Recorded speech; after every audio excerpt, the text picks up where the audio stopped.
Welcome back to the show. Our next guest is an award-winning Cree, Métis, and Salish writer whose debut memoir, Soft as Bones, became an instant national bestseller.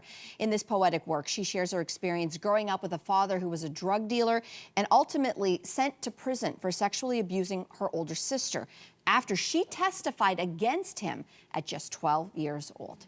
So the book unpacks the legacy of trauma that began long before her through residential schools and the 60s scoop. But at its heart, it's a story about how she turned to her culture, ceremony, and storytelling in order to heal. So please welcome to the show author Chyana Marie Sage. Thank you. Thank you.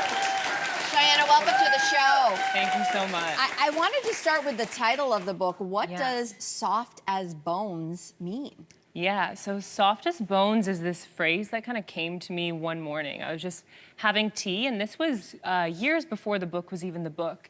And I just sat with it and kind of ruminated on what does this mean and kind of where did this phrase come from? How did it pop into my head? And, you know, if I think about bones, you know, they're hard, right? They're not soft, but they are the thing that gives us structure. They're our foundation. It allows us to stand upright. But also, too, it's like they can break very easily, but they also have this incredible ability to heal and repair itself. And I just, it's this beautiful metaphor of this reminder that we are equal parts strength as much as we are delicate. And so when it came time to write the book and thinking of the title, I was like, that's what that is. That's what that phrase was. And immediately I was like, this is the title, because this book is that holding space for the fragility and the strength at the same time. Wow. So great. The book is so beautiful, and you weave really elegantly, you know, your personal story with a lot of really interesting metaphors. And one of them is in the memoirs around the Wetigo, which is a dark spirit from Cree legend. It's also the image that's on the book cover. I'm not sure if we're going to show that, but talk about how this figure helped you process and give shape to the story of your father, and in particular the violence that came from your father. Yeah, so I think for me, storytelling has been so integral when it comes to healing and processing. And as a kid, I constantly heard these stories of the Wetigo, and they're kind of these scary stories that, you know, our relatives tell us. So I remember like my grandpa and my dad talking about stories of the Wetigo, and, you know, we're in the bush and we're around the fire, and they're like, you got to go into the forest to go pee, and they're like, oh, make sure Wetigo doesn't come get you. And you know, but as I grew up and I started engaging with those stories more and more, it just became really clear to me that the Wetigo was my way of exploring the darkness within my father, because the legends have it that in order to eradicate that dark spirit from the human being, that its own family member has to be the one to kill the human being to release that spirit. And so when I was writing about Wetigo and writing into the book, I just thought, like, you know, in a way, me writing it and my healing is that sort of metaphorical killing that is now allowing my family to heal, really. Wow, that's really big. You know, you decided in writing this memoir to reach out to your father. So how did that go? Yeah, so it was after I moved to New York City to do grad school, and I just felt like enough time had passed, and writing this book was like a quest, right? So going through the lineages as a way of understanding the present and how that trauma manifested. And I just thought, how could I fully explore it without having that conversation with my father to understand, you know, his childhood and all of that. And when I reached out to him, he said, you know, my doors, they're many and locked up, and I could try to ask him some questions, but he didn't know if he could unlock those doors. And it was actually my grandfather that reached out to me not long after that, and him and I were able to have this really beautiful conversation. Was that your dad's dad? My dad's dad, yeah. To help fill in. To help fill in some of those blanks and share some of his story that really was allowing me to understand my father a bit more. Yeah. The memoir has been out for about a month, and you mentioned the word healing before. So how has it been healing for your family?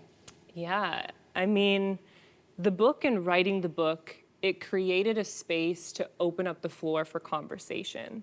And, you know, think about how many difficult things we go through as families, and you often don't get the opportunity to sit down and have those conversations. So in interviewing my sisters and my mom and even my grandfather, we were just holding space for one another to share some of the things that we saw, some of the things we experienced that we never shared with each other before.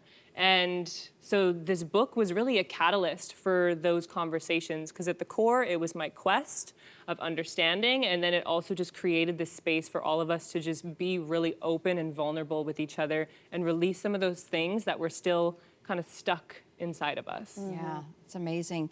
Well, we do want to congratulate you. You actually made history as the very first Indigenous graduate of Columbia's MFA, so Masters of Fine Arts program in creative nonfiction. And this is huge for that reason. First of all, huge. And not only are you the first Indigenous person in this program, that school has a 5% acceptance rate. Yeah. Of course, Columbia is in New York City. It's an Ivy League university. But on your way, heading down to New York City to go to school at Columbia, something happened at the border. What is that? Yeah, so I mean, getting to the point of those doors opening was a challenge enough. But there I was with my 2 suitcases after having sold all of my belongings, literally everything. There I am with my 2 luggages, about to start my new life in New York.